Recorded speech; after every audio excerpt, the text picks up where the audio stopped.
bersama kamu.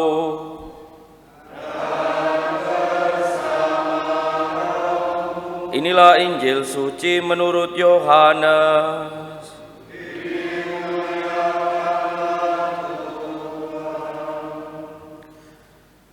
Sesudah bangkit dari antara orang mati, Yesus menampakkan diri kepada para murid di pantai Danau Tiberias. Terjadinya sebagai berikut. Di pantai itu berkumpul Simon Petrus, Thomas yang disebut Didimus, Nathanael dari Kana di Galilea, anak-anak Zebedeus, dan 2 orang murid Yesus yang lain. Kata Simon Petrus kepada mereka, "Aku pergi menangkap ikan." Kata mereka kepadanya, "Kami pergi juga denganmu." Maka berangkatlah mereka naik perahu, tetapi malam itu mereka tidak menangkap apa-apa. Ketika hari mulai siang, Yesus berdiri di tepi pantai. Tetapi para murid tidak tahu bahwa Yesuslah itu. Kata Yesus kepada mereka, "Anak-anak, apakah punya lauk pauk?" Jawab mereka, "Tidak punya." Maka kata Yesus, "Tebarkanlah jala di sebelah kanan perahu, maka akan kalian peroleh." Mereka lalu menebarkannya, dan mereka tidak dapat menarik jala lagi karena banyaknya ikan. Maka murid kesayangan Yesus berkata kepada Petrus, "Itu Tuhan." Mendengar bahwa itu Tuhan, Petrus mengenakan pakaian, sebab ia tidak berpakaian, lalu terjun ke dalam danau. Para murid lain datang dengan perahu, karena mereka tidak jauh dari darat, hanya sekitar 200 hasta saja, dan mereka menghela jala yang penuh ikan.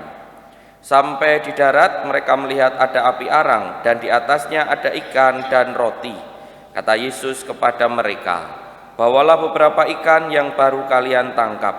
Simon Petrus naik ke perahu, lalu menghela jala ke darat, penuh ikan-ikan besar 153 ekor banyaknya. Dan meskipun sebanyak itu ikannya, jala tidak koyak. Kata Yesus kepada mereka, "Mari kita sarapan." Tak ada para murid yang berani bertanya, "Siapa engkau?" Sebab mereka tahu dialah Tuhan. Yesus maju ke depan, mengambil roti dan memberikannya kepada mereka, demikian juga ikannya. Itulah ketiga kalinya Yesus menampakkan diri kepada para murid sesudah bangkit dari antara orang mati. Demikianlah sabda Tuhan.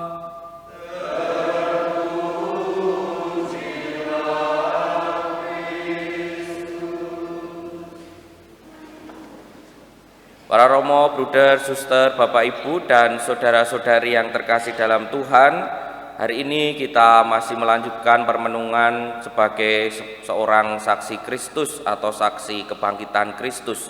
Kalau kemarin saya mengajak untuk waspada terhadap godaan ketika kita berhasil dalam pewartaan, hari ini kita mendengarkan bacaan di mana para murid mengalami tentangan atau mengalami semacam penolakan dari pewartaan-pewartaan mereka.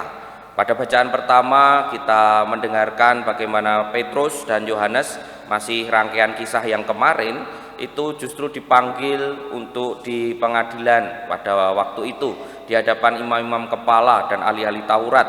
Mereka ditanya dengan nama siapa menyembuhkan dia yang lumpuh itu. Sementara dalam bacaan Injil kita mendengarkan para murid yang semalaman tidak mendapat ikan, tetapi ketika menjelang pagi mereka bisa mendapatkan ikan karena mengikuti apa yang disampaikan oleh Yesus yang menampakkan diri sesudah kebangkitan. Apa yang dialami para rasul atau Petrus dan Yohanes itu bisa jadi juga menjadi pengalaman kita dalam mewartakan Kristus sendiri, yaitu ada penolakan, ada tentangan. Ini bukan hal baru bagi kita karena sudah menjadi pengalaman yang mungkin berabad-abad. Kalau dalam gereja kita, dalam sejarahnya itu memang ketika menyampaikan suatu kabar gembira, ada saja yang menentang, ada yang menolak.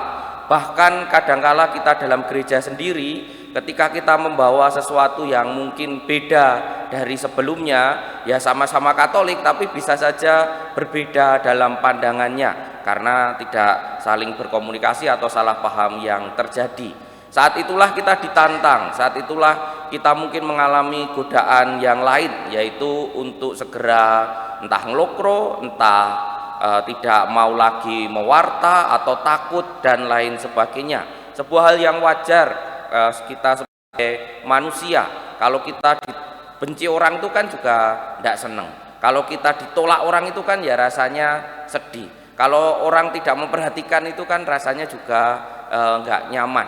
Tetapi itulah yang kiranya terus-menerus menjadi hal yang perlu kita perjuangkan agar kita bisa menjadi para saksi Kristus yang terus-menerus mewartakan sabda Tuhan. Ya, ditolak, tidak didengarkan itu memang tidak enak. Dulu ketika awal-awal jadi romo mikirnya khotbah tiap hari, lalu tiap minggu, tapi kok umatnya ya gitu-gitu aja gitu loh maksudnya. Kadangkala ya dilupakan kan khotbahnya dan lain sebagainya. Tapi kemudian sadar, yang penting khotbah. Kalau dari sekian ini ada satu saja yang ingat, lumayan itu. Lumayan. Karena apa? Yang paling penting tetap mewarta, yang paling penting tetap menyampaikan. Seperti yang disampaikan oleh Petrus dan Yohanes tadi.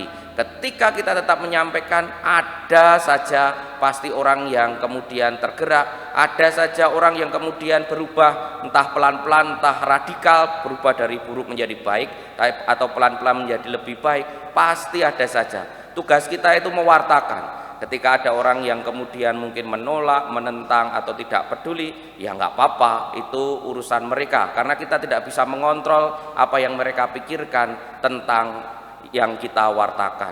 Maka para romo, bruder, suster, bapak ibu dan saudara-saudari yang terkasih dalam Tuhan, hari ini kita diajak untuk menjadi saksi Kristus yang teguh dan berani.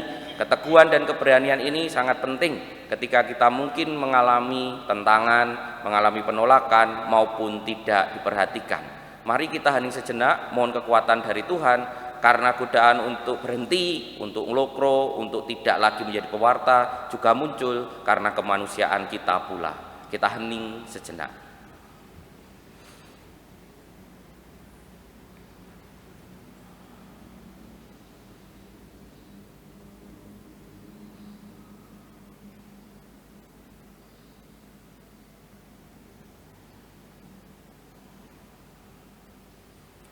Kemuliaan kepada Bapa dan Putra dan Roh Kudus seperti pada permulaan, sekarang, selalu, dan sepanjang segala abad. Amin.